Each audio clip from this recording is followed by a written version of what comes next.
देख रहे हैं आज की खबर और मैं हूं आपके साथ प्रगति ठाकुर। बुलेटिन की शुरुआत करेंगे जहां वीर बाल दिवस के मौके पर जगह जगह कार्यक्रमों का आयोजन। बता दें कि दिल्ली के विज्ञान भवन और भारत मंडपम में कार्यक्रम।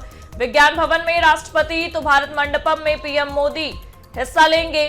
वही बाल पुरस्कार विजेता और देश भर से आए स्कूली बच्चे भी शामिल होंगे। बता दें कि प्रधानमंत्री मोदी बच्चों और युवाओं को संबोधित करेंगे।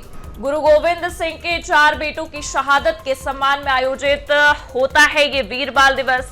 वीर बाल दिवस के मौके पर आज दिल्ली समेत कई जगहों पर कार्यक्रम का आयोजन होगा। दिल्ली के विज्ञान भवन में होने वाले इस कार्यक्रम में राष्ट्रपति द्रौपदी मुर्मू शामिल होंगी। इस कार्यक्रम में 20 बच्चों को प्रधानमंत्री राष्ट्रीय बाल पुरस्कार से सम्मानित किया जाएगा। इन बच्चों को 18 राज्यों और केंद्र शासित प्रदेशों से चुना गया है।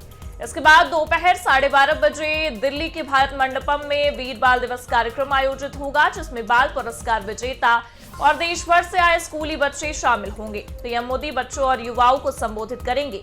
वीर बाल दिवस गुरु गोविंद सिंह के 4 बेटों की शहादत के बता दें कि वीर बाल दिवस गुरु गोविंद सिंह के 4 बेटों की शहादत के सम्मान में आयोजित किया जाता है। ये बड़ी जानकारी आपको बता रहे हैं, जहां दोपहर 12:30 बजे दिल्ली के भारत मंडपम में वीर बाल दिवस कार्यक्रम का आयोजन होगा। उससे पहले आपको बता दें कि राष्ट्रपति द्रौपदी मुर्मू भी विज्ञान भवन में होने वाले इस कार्यक्रम में हिस्सा लेंगी। कार्यक्रम में 20 बच्चों को प्रधानमंत्री राष्ट्रीय बाल पुरस्कार से सम्मानित किया जाएगा। 18 राज्यों और केंद्र शासित प्रदेशों से इन बच्चों को चुना गया है। प्रधानमंत्री और राष्ट्रपति द्रौपदी मुर्मू इस मौके पर बच्चों को संबोधित भी करेंगे, पुरस्कार भी वितरित करेंगे। बता दें कि वीर बाल दिवस के मौके पर जगह जगह कार्यक्रमों का आयोजन हुआ है। दिल्ली के विज्ञान भवन और भारत मंडपम में कार्यक्रम का आयोजन किया गया है। चलिए इसी के साथ अब बढ़ेंगे अगली खबर की ओर, जहां ब्राह्मण विधायकों की पार्टी से नाराज हुए यूपी के बीजेपी अध्यक्ष। ये बड़ी जानकारी आपको बता रहे हैं, जहां कुछ दिनों पहले ब्राह्मण विधायकों ने बैठक की थी, जिसे लेकर पार्टी से अब नाराज हुए यूपी के बीजेपी अध्यक्ष। बता दें कि सख्ती दिखाते हुए ब्राह्मण विधायकों को चेतावनी भी दी है। गलती दोहराई गई तो अनुशासनहीनता मानी जाएगी, पंकज चौधरी का ये बड़ा बयान। जहां बैठक में शामिल विधायकों को पंकज चौधरी की चेतावनी मिली, वहीं उन्होंने ये साफ कह दिया कि अगर ये गलती दोबारा दोहराई गई तो इसे अनुशासनहीनता मानी जाएगी। बीजेपी विधायक पीएन पाठक के आवास पर 40 विधायक एमएलसी जुटे हुए थे। बता दें कि साभोज के बहाने किसी सियासी मायने के भी कयास लगाए जा रहे थे। ये बड़ी जानकारी आपको बता रहे हैं, जहां 2 दिनों पहले ब्राह्मण विधायकों की बैठक हुई थी, पार्टी भी हुई थी, जिस दौरान लिट्टी चोखा का भी वितरण किया गया था। अब इस बैठक से, इस पार्टी से बीजेपी के अध्यक्ष हैं पंकज चौधरी, वो नाराज बताए जा रहे हैं। उन्होंने अनुशासनहीनता का भी जिक्र किया और कहा कि अगर दोबारा ये गलती दोहराई जाएगी तो इसे अनुशासनहीनता माना जाएगा। बैठक में शामिल विधायकों को पंकज चौधरी की चेतावनी। उन्होंने ये साफ कह दिया कि अगर दोबारा इस गलती को दोहराया जाएगा तो अनुशासनहीनता के तहत इसे कड़ी से कड़ी कार्रवाई के तौर पर माना जाएगा। वैसे में आपको बता दें कि 2 दिनों पहले जैसे ही ये बैठक हुई थी, वैसे ही कई सारी कयासबाजियां लगाई जाने लगी थी। हालांकि पार्टी के तमाम नेताओं और पीएन पाठक के द्वारा भी यही कहा गया कि जिस तरीके से ये बैठक हुई है, ये कह सकते हैं किसी चर्चा के मद्देनजर नहीं, बल्कि एक नॉर्मल तरीके से हुई बैठक है। लेकिन कहीं ना कहीं इस बैठक के कई सारे मायने निकलकर सामने आए। अब ऐसे में पंकज चौधरी ने जैसे ये बड़ा बयान दिया है, तब से काफी सारी चीजें भारतीय जनता पार्टी को लेकर निकलकर सामने आ रही हैं। अब इस बैठक को लेकर पंकज चौधरी का ये बड़ा बयान है कि अगर इस तरीके की गलती दोबारा दोहराई जाती है तो यह अनुशासनहीनता के तहत मानी जाएगी। बैठक में शामिल विधायकों को पंकज चौधरी ने चेतावनी दे दी है। बता दें कि 40 विधायक और एमएलसी जो हैं वो साभोज के बहाने पीएन पाठक, जो कि विधायक है बीजेपी के, उनके घर पर बैठे हुए थे, पार्टी हुई थी। अब इसे लेकर कई सारे सियासी मायने भी निकलकर सामने आने लगे। ऐसे में पंकज चौधरी का ये बड़ा बयान कई सारे सवालों को भी जन्म देता नजर आ रहा है। चलिए इसी पर ज्यादा जानकारी के लिए हमारे संवाददाता नीरज मिश्रा हमारे साथ जुड़े हुए हैं। नीरज, जिस तरीके से हम लगातार इस बैठक को लेकर चर्चा कर रहे थे, कई सारे सवाल भी उठते नजर आए। प्रदेश अध्यक्ष का ये बयान भी कई सारे सवालों को जन्म दे रहा है, क्या कहेंगे आप? जी देखिए प्रगति, भारतीय जनता पार्टी के जो कई विधायक जो कि ब्राह्मण समाज से हैं, करीब 40 विधायकों ने एक साथ बैठक की, जिस समय सत्र चल रहा था, ये मानसून सत्र चल रहा था। और इसके पहले आपको बताएं कि क्षत्रिय समाज और लोध समाज और कुर्मी समाज के लोगों ने पहले ही बैठक कर रखी थी, और अब उसी बैठक को लेकर, उसी बैठक का जवाब यूं कहें, जब इसके पहले जब मानसून सत्र चल रहा था तब क्षत्रिय विधायकों ने बैठक की थी, उसका तमाम चीजें निकल के सामने आई। अब जब मानसून शीतकालीन सत्र चल रहा है तो ब्राह्मण जो विधायक है उन्होंने बैठक की। इसका सीधा अर्थ यही निकाला जा रहा है कि जितने 40 विधायक थे वो एकजुटता का संदेश सरकार को देना चाहते थे कि जो ब्राह्मण समाज के जो विधायक हैं वो एकजुट है, और इसका सीधा और स्पष्ट संदेश वो सरकार तक पहुंचाना चाहते थे कि हम सभी एक हैं। अब इस बात की जैसे ही विपक्ष को जानकारी हुई, चूंकि विपक्ष लगातार ब्राह्मणों की नाराजगी की बात कहता रहा है, खासतौर पर समाजवादी पार्टी, और इस बैठक के सामने आने के बाद शिवपाल यादव ने तो यहाँ तक कह दिया कि जितने भी ब्राह्मण समाज के लोगों का अपमान हो रहा है वो तो समाजवादी पार्टी में आ जाए। तो इसके बाद जो इतनी सर्दी में कहा जाए तो राजनीतिक गर्मी बढ़ गई, और इस तमाम चीजों का संज्ञान नए प्रदेश अध्यक्ष पंकज चौधरी ने लिया, और साफ तौर पर इन विधायकों को चेतावनी दी कि अगर ऐसी बैठक दोबारा हुई तो ये अनुशासनहीनता मानी जाएगी और ऐसे में पार्टी से बाहर भी किया चला जाएगा। तो अब इस बैठक का असर देखिए बहुत ज्यादा पार्टी पर भी पड़ा है, और साथ ही साथ विपक्ष को भी चुटकी लेने का मौका मिला इस बैठक के बाद। लेकिन इसके पहले क्षत्रिय समाज की भी बैठक हुई थी, तब किसी ने नहीं कहा था, तो इसलिए उस बैठक का ही जवाब देने के लिए शायद ब्राह्मण समाज ने भी अपनी बैठक की, अपनी एकजुटता दिखाने के लिए। लेकिन इस बार वो नजर में आ गए और प्रदेश अध्यक्ष को कड़ा डिसीजन लेना पड़ा और एक चिट्ठी सौंपनी पड़ी कि अगर इस तरह की दोबारा बैठक की गई तो वो बर्दाश्त नहीं की जाएगी, क्योंकि भारतीय जनता पार्टी जाति पात पर विश्वास नहीं करती, इसलिए इस तरह की बैठक दोबारा न की जाए। हालांकि नीरज, अगर हम देखें तो इससे पहले पीएन पाठक का भी बयान सामने आ गया था। उन्होंने कहा कि इतनी कुछ जरूरी विषयों पर बातचीत नहीं हुई, एक नॉर्मल तरीके से ये बैठक हुई थी। लेकिन पंकज चौधरी का इस तरीके से ये बयान देना कि अगर गलती दोबारा दोहराई जाती है तो अनुशासनहीनता मानी जाएगी, मतलब एक ही पार्टी के अगर हम दो नेताओं की बात करें तो दोनों के बयान अलग अलग है, और इस बैठक के इसी वजह से कई मायने निकल रहे हैं, और विपक्ष को भी बैठे बिठाए एक तगड़ा, कह सकते हैं एक बहुत अच्छा मुद्दा भी मिलता नजर आ रहा है सवाल उठाने का। देखिए, जब 40 विधायक वो भी एक ही बिरादरी के मिल के बैठक करते हैं तो उसका कोई ना कोई अर्थ जरूर होता है। भले ही बाहर इसे सहभोज का नाम दिया गया, लेकिन जरूर कुछ राजनीतिक बातें हुई होंगी कि किस तरह से 8 सालों में ब्राह्मण समाज के साथ सरकार में कितनी सुनी गई, कितनी नहीं सुनी गई, आगे 2027 में किस तरह की रणनीति लेकर वो जनता के बीच जाएंगे, इस तरह तमाम बातें निश्चित तौर पर हुई होंगी प्रगति। लेकिन अब इस बात को सहभोज का ही नाम दिया जाएगा। इसके पहले जो क्षत्रिय समाज की बैठक हुई थी विधायकों की, उसे कुटुंब का नाम दिया गया था। लोध समाज के जो नेता हैं उनकी बैठक हुई थी, जो विधायक हैं। कुर्मी समाज जिससे प्रदेश अध्यक्ष भी आते हैं, उनकी भी बैठक हुई थी, और तब चिट्ठी नहीं जारी हुई थी। लेकिन अब जब ब्राह्मण समाज की हुई तो चिट्ठी जारी हुई, और ब्राह्मण समाज ने भी इसी वजह से कर ली, क्योंकि तमाम जातियां तो कर ही नहीं है तो हम भी कर लेते हैं, इस चक्कर में उन्होंने कर ली। लेकिन जब समाजवादी पार्टी ने देखा और उन्होंने कहा कि ये सारे विधायक हमारी पार्टी में आ जाएं, क्योंकि ब्राह्मण की नाराजगी का मुद्दा लगातार समाजवादी पार्टी उठाती रही है, तो इसमें समाजवादी पार्टी को भी ताकत मिली। अखिलेश यादव ने ट्वीट किया और शिवपाल यादव ने साफ तौर पर इन्विटेशन भी दे दिया कि आइए हमारे यहाँ। जी चलिए, इस बारे में ये तो समझ में आ गया कि ब्राह्मणों की ये बैठक काफी महत्वपूर्ण होने वाली है। आप बने रहिए हमारे साथ, लगातार आपको बता दें कि इस बैठक का कई सारा, कह सकते हैं जो पहलू है वो निकलकर सामने आता भी नजर आ रहा है, और कई सारी चीजें भी दिखाई दे रही है। चलिए इसी के साथ अब रुक करेंगे अगली खबर की ओर, जहां उत्तर भारत में सर्दी और घने कोहरे की मार देखने को मिल रही है। ठंडी और घने कोहरे से जनजीवन काफी ज्यादा प्रभावित हो चुका है। ट्रेनें देरी से प्रस्थान कर रही हैं, फ्लाइट्स में भी देरी देखी जा रही है, कैंसिल भी लगातार कई फ्लाइट्स हो रही हैं। घने कोहरे की वजह से दिन में भी लाइट जलाकर वाहने चल रहे हैं। अब ऐसे में आपको बता दें कि ठंड से बचने के लिए लोग आग और अलाव का भी सहारा लेते नजर आ रहे हैं। विजिबिलिटी जो है वो लगातार कम होती नजर आ रही है, जिससे वाहनों की रफ्तार भी अब धीमी हो गई है।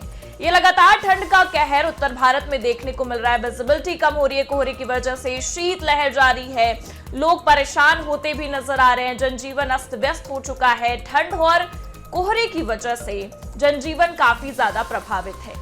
देरी से ट्रेनें प्रस्थान कर रही हैं, फ्लाइट्स भी कैंसिल हो रही हैं, देरी से फ्लाइट्स भी टेक ओवर करती नजर आ रही हैं। अब ऐसे में जो ठंड है वो लगातार जनजीवन को अस्त व्यस्त कर रहा है, जनजीवन को प्रभावित कर रहा है। बता दें कि घने कोहरे से तमाम दिनों से कई सारी चीजें भी निकलकर सामने आई, जिसे लेकर हमें देखने को मिला कि कई जगहों पर हादसे भी हुए, क्योंकि हाईवे में विजिबिलिटी काफी ज्यादा कम होने की वजह से गाड़ियां जो है वो आपस में टकराती भी नजर आई।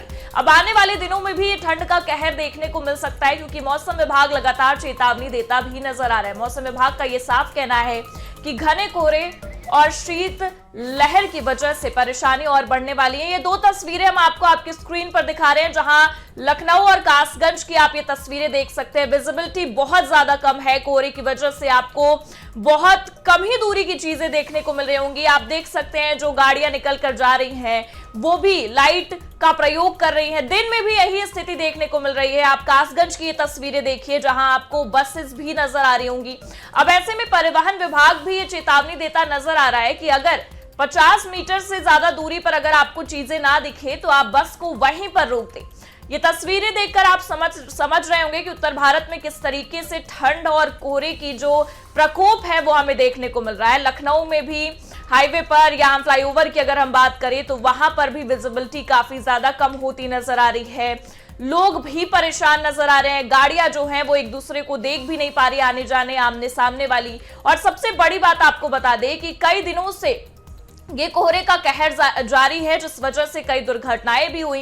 इससे पहले भी कई एक्सप्रेसवे पे हमें घटनाएं देखने को मिली। ऐसे में लगातार मौसम विभाग भी चेतावनी देता नजर आ रहा है, सतर्क करता नजर आ रहा है कि आगे आने वाले दिनों में ठंड का कहर और देखने को मिल सकता है। ठंड से लोग और परेशान हो सकते हैं, इसलिए सुरक्षित रहे। और सबसे बड़ी बात आपको बता दें कि लगातार ये ठंड का कहर पूरे उत्तर भारत में देखने को मिल रहा है। आने वाले दिनों में और भी ज्यादा ठंड बढ़ने वाली है। चलिए इस पर ज्यादा जानकारी के लिए हमारे साथ हमारे दो संवाददाता जुड़े हुए हैं। लखनऊ से हमारे साथ नीरज मिश्रा जुड़े हुए हैं, कासगंज से हमारे साथ हमारे संवाददाता भी जुड़े हुए हैं, जुम्मन कुरैशी। सबसे पहले नीरज मैं आपके पास आऊंगी, किस तरीके से लखनऊ में ठंड का कहर देखने को मिल रहा है, क्योंकि लगातार मौसम विभाग भी चेतावनी देता नजर आ रहा है। जी बिल्कुल प्रगति, देखिए मैं अपने पीछे ही दिखाऊंगा किस तरह से कोहरा है। आप ये देखिए, मैं अपने दर्शकों को भी दिखाऊंगा कि किस तरह से ये कोहरे का कहर आपको दिखाई देगा। यहाँ से थोड़ी ही दूर पे आपको कुछ भी नहीं दिखाई देगा, ऐसा लगेगा जैसे बादल नीचे आ गया हो। जो वाहन जा रहे हैं अगर दिखाई दे रहे हैं तो बड़ी बात है, क्योंकि बहुत ही कम दूरी पर ये वाहन मुख्य सड़क पर दौड़ रहे हैं, लेकिन दिखाई नहीं दे रहे हैं कि ये वाहन कहाँ जा रहे हैं। और थोड़ी दूर पे आप देखिए तमाम बड़ी बड़ी बिल्डिंगें और मकान हैं, लेकिन ये आपको दिखाई नहीं दे रहे होंगे। और पूरा ऐसे लग रहा है कि आसमान से जो बादल है वो नीचे आ गया है। हालांकि ये कोहरा है और इतना घना कोहरा पिछले 2 दिनों से तो बहुत ज्यादा कोहरा पूरे उत्तर भारत में है। साथ ही साथ जो वाहनों की रफ्तार है वो कम हो गई है, और जो तमाम फ्लाइट्स हैं वो इस समय लेट चल रही हैं, जो बसें हैं वो लेट चल रही हैं, और तमाम जो वाहन है वो इस समय सड़कों पर रेंगते हुए नजर आ रहे हैं। स्कूलों में 2 दिन की फिलहाल तो छुट्टी कर दी गई है, लेकिन इतना जरूर है कि सरकार ने लोगों से अपील की है कि अगर ज्यादा जरूरी ना हो तो इस कोहरे में निकलने से परहेज करें, जिससे दुर्घटनाओं से बचा जा सके। बिल्कुल नीरज, आप बने रहिएगा। हम अपने संवाददाता जो जुम्मन कुरैशी उनके पास भी जाएंगे। जिस तरीके से हम देख सकते हैं पीछे कोहरा नजर आ रहा है जुम्मन, लेकिन हम ये भी जानना चाहेंगे प्रशासन इस पर कैसे सतर्कता बरत रहा है, स्कूलों के क्या हालात है, क्या स्कूल बंद कर दिए गए हैं। और सबसे बड़ी बात कि जिस तरीके से सीएम योगी आदित्यनाथ लगातार ये कहते आ रहे हैं कि जो जरूरतमंद है उनकी मदद करे, अलाव का भी आप वितरण कर सकते हैं, तमाम चीजों को लेकर, वो कंबल को लेकर भी चीजें कहते आए कि आप इसका भी वितरण करिए। क्या कुछ प्रशासन की ओर से देखने को मिल रहा है वहां पर? जी देखिए प्रगति, आपको बता दूं कासगंज जनपद में कई दिन से कोहरे का कहर देखने को मिल रहा है।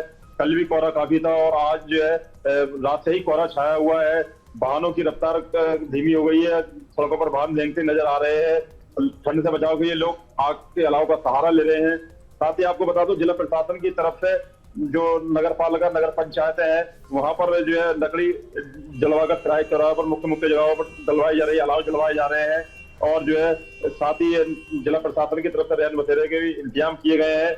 और जो है लोगों की यही मांग है कि जहाँ जिस जगह अलाव नहीं जलवाए जा रहे हैं जिला प्रशासन द्वारा, वहाँ अलाव जलवाए जाए और जो रैन बसेरे बनाए जाए, जैसे कि रेलवे स्टेशन है, जो है रोडवे बस स्टैंड है, जहाँ रैन बसेरे नहीं बने हुए वहाँ रैन बसेरे बनाए जाए। लोगों की यही मांग है। लेकिन जो है खासकर जनपद में देखा जाए तो ठंड का काफी कहर देखने को मिल रहा है। कोहरा अभी भी काफी छाया हुआ है, लगभग 9:15 बजे का टाइम हो रहा है और जो है सड़कों पर सन्नाटा सा पसरा हुआ है, लोग काफी कम निकल रहे हैं। और जो है जिला प्रशासन की तरफ से और लोग अपील की जा रही है कि जो जरूरी काम से ही घर से बाहर निकले। जो बुजुर्ग हैं वो भी सड़कों पर नहीं दिख रहे हैं, घरों में अपने कैद हैं वो ठंड की वजह से।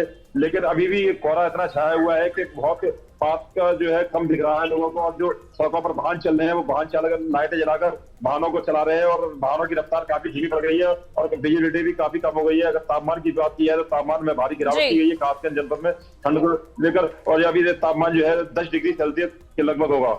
जी बिल्कुल बिल्कुल जुम्मन, जिस तरीके से हम देख सकते हैं ठंड का कहर लगातार उत्तर भारत में देखने को मिल रहा है। लेकिन आप दोनों से ही ये सवाल रहेगा। सबसे पहले नीरज आपके पास आऊंगी, क्योंकि परिवहन विभाग ने ये चेतावनी दे दी थी या कह सकते हैं सतर्कता भी बरतने को कही थी कि अगर 50 मीटर से ज्यादा तक आपको विजिबिलिटी ना दिखे तो बसेस जो है वो रोक देनी है आपको। इसका कितना पालन देखने को मिल रहा है लखनऊ में? जी बिल्कुल, देखिए जब दिखाई नहीं पड़ेगा तो निश्चित तौर पर जो ड्राइवर होगा, जो चालक होगा, वो अपने आप बसों को रोक देगा। अब और चूंकि दुर्घटनाएं कई हो चुकी हैं, चाहे वो पूर्वांचल एक्सप्रेस वे हो या आगरा एक्सप्रेस वे या मथुरा एक्सप्रेस वे या रायबरेली रोड पर तमाम रोज दुर्घटनाएं देखने को मिल रही। तो जो भी समझदार चालक हैं, चाहे वो बसों के हों और चाहे वो गाड़ियों के हों, वो अगर उनको नहीं दिखाई देता तो उन्हें चाहिए कि वो खुद भी वाहन रोक दें। और बताने से अच्छा एक बार मैं फिर से दिखाऊं कि किस तरह का कोहरा आज राजधानी लखनऊ में और इस तरह का स्थिति पूरे उत्तर भारत में है, चाहे कानपुर हो, चाहे प्रयागराज हो, बनारस हो, लखनऊ। आप एक बार फिर से मैं दिखाना चाहूंगा कि किस तरह की कोहरे की स्थिति है। ये देखिए, यहां से कुछ भी दिखाई नहीं दे रहा है। थोड़ी दूर पे अगर आप देखें तो एकदम सिर्फ और सिर्फ सफेद। ठीक है नीरज, ठीक है, हम जुम्मन के पास भी चले जाते हैं। जुम्मन, जिस तरीके से मैंने सवाल किया नीरज से और हमने पूछा कि क्या परिवहन विभाग के नियमों का पालन किया जा रहा है, क्या लगता है कासगंज में भी वो नियमों के तहत चीजें हो रही है? परिवहन विभाग ने साफ कह दिया कि 50 मीटर से ज्यादा पर बसेस नहीं चलानी है आपको। जी बिल्कुल, देखिए तो मैं आपको बता दूं, कासगंज जनपद में इस तरह का कोई भी अधिकारियों, परिवहन विभाग के जो अधिकारी, उनकी तरफ से ऐसा कोई निर्देश नहीं दिया गया है। और ये जरूर है कि जो बड़े वाहन हैं और उन पर जो है रिफ्लेक्टर लगाए जा रहे हैं, जैसे कि रात में लाइट पड़ती है तो लाइट से वो जो रिफ्लेक्टर जो लगाए जाते हैं वो चमक जाते हैं, तो जिससे जो है जो दुर्घटना होने का खतरा कम हो जाता है, वो गाड़ियां दिख जाती है। लेकिन जब वो गाड़ियों में रिफ्लेक्टर नहीं लगे होते हैं तो कोहरा अगर ज्यादा छाया हुआ हो तो गाड़ियां नहीं दिखती हैं, तो वो आपस में भिड़ जाती है। लेकिन कासगंज में जो है लगातार परिवहन विभाग ये अभियान चला रहा है, गाड़ियों पर रिफ्लेक्टर लगा रहा है, लोगों से अपील भी कर रहा है कि ठंड में वाहन जो है बहुत सावधानी पूर्वक चलाएं और जो है लाइटों का इस्तेमाल करके और इंडिकेटर जलाकर लाइटों का गाड़ियां चलाएं। वो पूरा कासगंज में देखने को मिल रहा है। जी प्रगति। चलिए, बहुत बहुत शुक्रिया आप दोनों का हमारे साथ जुड़ने के लिए, तमाम जानकारियां देने के लिए। बता दें कि लगातार कोहरे का कहर देखने को मिल रहा है। शीतलहर की वजह से जनजीवन भी काफी ज्यादा प्रभावित होता नजर आ रहा है। मौसम विभाग का भी ये साफ कहना है कि आने वाले दिनों में और भी ज्यादा ठंड का प्रकोप जो है वो बढ़ने वाला है। चलिए, इसी के साथ फिलहाल वक्त हो चला एक छोटे से ब्रेक का, फिर हाजिर होते हैं तमाम बड़ी खबरों के साथ।